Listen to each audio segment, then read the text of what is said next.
Amis du 9e art, bonsoir!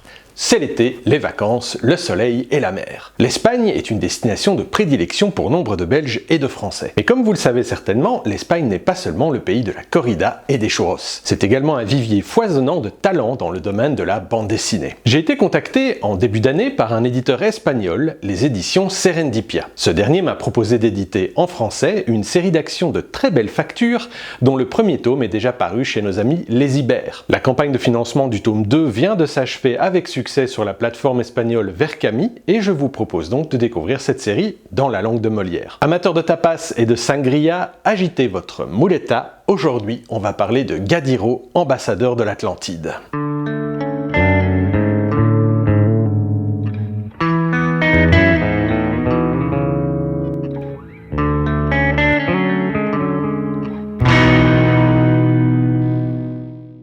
Gadiro, c'est qui? C'est le fils aîné de la reine d'Atlantia, le plus puissant des 10 royaumes qui composent l'Atlantide. L'Atlantide, dont vous avez certainement déjà entendu parler, est une île mythique évoquée par Platon dans 2 de ses dialogues. Cette île, dédiée à Poséidon, connaît un âge d'or pacifique avant d'être engloutie par les flots dans un cataclysme provoqué par Zeus. Peu commenté durant l'Antiquité, ce mythe suscite un intérêt croissant durant la Renaissance et donne lieu à de nombreuses hypothèses, certains auteurs affirmant que l'Atlantide est un lieu qui a réellement existé et qu'il est possible de le localiser. Cette île mythique a largement inspiré l'art et la culture. Ainsi, le capitaine Nemo la visite dans 20 milieux sous les mers et Robert Howard en fait mention dans Conan le Cimérien. C'est probablement l'Atlantide qui a inspiré la cité de R'lyeh dans L'Appel de Cthulhu de Howard Lovecraft, mais aussi l'île de Numénor dans le Silmarillion de Tolkien. Au cinéma, le mythe est exploité dès le début des années 60 et sera repris en 2001 par Disney et en 2018 par Warner Bros avec Aquaman. Bref, il s'agit là d'un des mythes les plus célèbres de notre civilisation. La bande dessinée n'est pas en reste, avec entre autres la série Atlantis de Froideval et Fabrice Anglerot,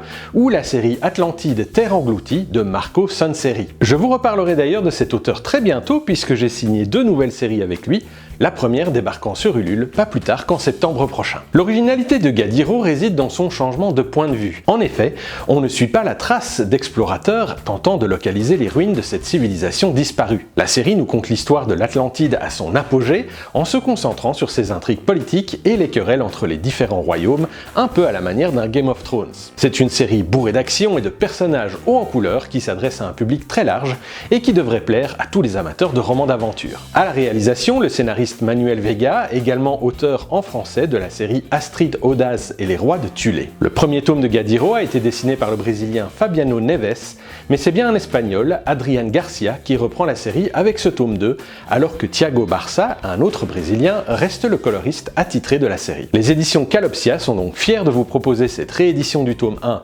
Attaque à Atlan et l'édition du tome 2, Le Serpent de Boréas. Sur ce, je vous dis à bientôt pour la présentation de notre prochain titre et d'ici là, je vous souhaite une bonne lecture. Ciao!